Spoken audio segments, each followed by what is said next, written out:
to California Edition. My name is Brad Pomerance. It is my honor to introduce you to David Oxtoby. He is the president of the Pomona College, part of the Claremont Colleges. And I was saying to you that when I was growing up in the 20th century, the Claremont Colleges were strong. Now, they're off the charts. Absolutely. What happened in the last 25 years? Well, I think national recognition.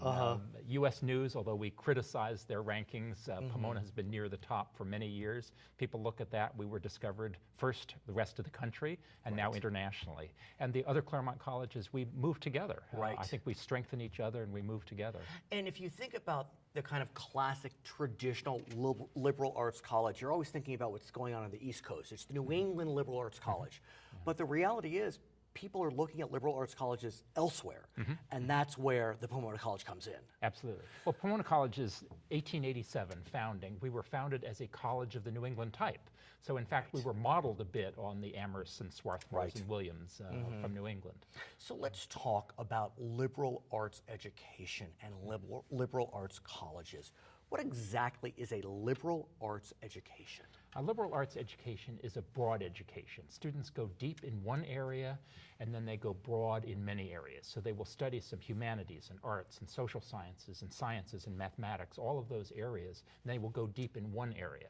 So it really is that type of broad but also deep education. A recent survey showed that 85% of employers want exactly those types of graduates. So then what is a liberal arts college? A liberal arts college is a particular way of delivering that education, which is very focused on student-faculty interaction. A place like Pomona College, we have class sizes of 14, 15 students, discussion-based classes. We have a faculty-student ratio, student-faculty ratio of 8 to 1. It's residential typically. A liberal arts college at Pomona, we are 98% residential.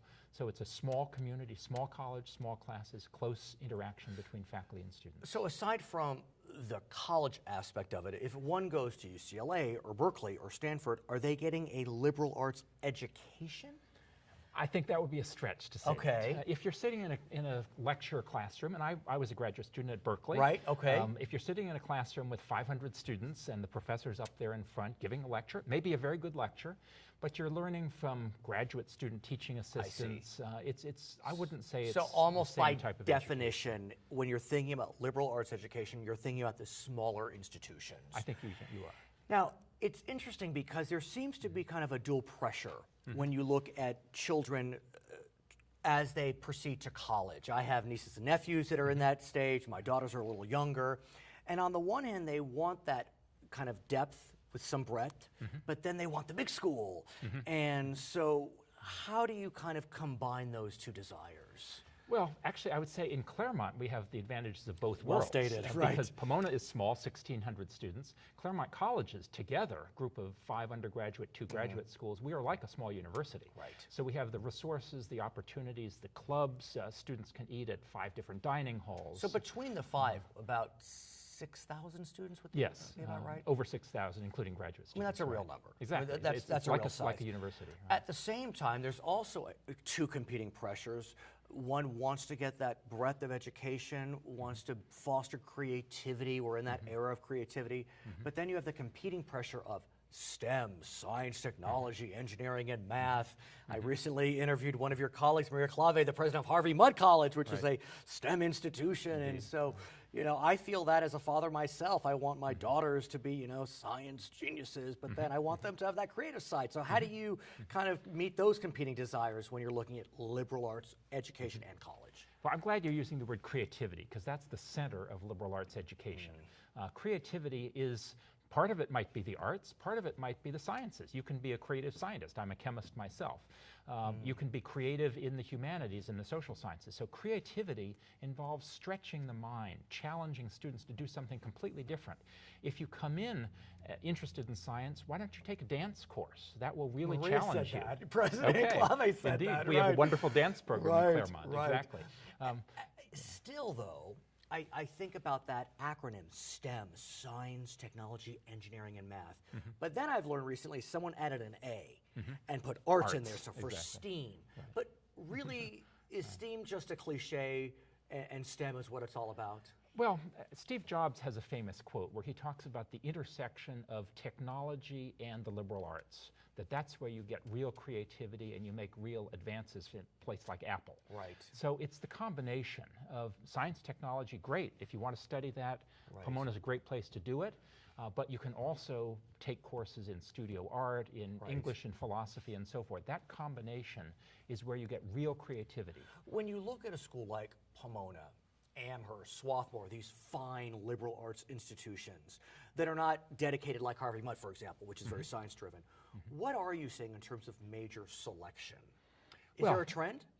I'd say there's some growth in STEM fields recently. Okay. At Pomona College, for example, somewhat surprisingly, mathematics is our largest major. Oh, really? That is a surprise. It is a surprise, Right. yeah. It's followed by, after that would be economics, would be a social science, would be the second largest Right. major. But it still feels STEM-ish, even though technically isn't, it does a feel, little bit, right. but we have a lot of students studying English and philosophy and linguistics and areas which are definitely in the humanities.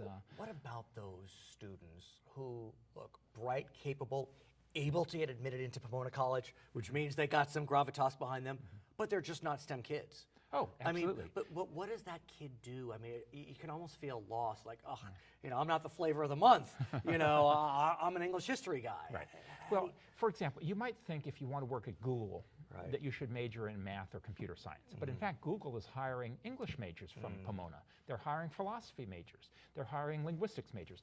All sorts of areas which you wouldn't think connected to technology, because a liberal arts education actually prepares you to move in lots of different directions, teaches you to think creatively and critically. And a place like Google is looking for exactly these types of liberal arts students. I learned something recently. So we know that tuitions at the UC rising. There's a whole controversy about whether they will rise in the future. CSU also has been rising. But there was this myth, and I'll call it that you could never afford a private school education vis-a-vis the cost of a public school education. Well, that has been debunked. Talk to us about what some people are learning about private schools vis-a-vis public schools. Well, I'll speak for Pomona College. Okay. We are fortunate to have really generous financial aid and make education affordable for every student who applies. We have need-blind admissions, and we make it possible for every student to succeed without packaging loans into their way of paying for college. I think you're being a bit humble. And speaking on behalf of not a Pomona College, but the entire private school system. I mean, the private school system in America, they really are looking for that competitive edge vis-a-vis Michigan and UVA and Berkeley. And how are they doing it? They are really providing outstanding financial aid packages for parents or students that are listening. I mean, really, now is the time to look at private schools because Exactly. It's possible. Yeah, and for many students, it will be less expensive for their families to come to Pomona College than go to a great public university like Berkeley. Right. It could be very likely less expensive at Pomona. I also know that the public schools, specifically here in California, they are really looking to push to accept transfers from the community colleges.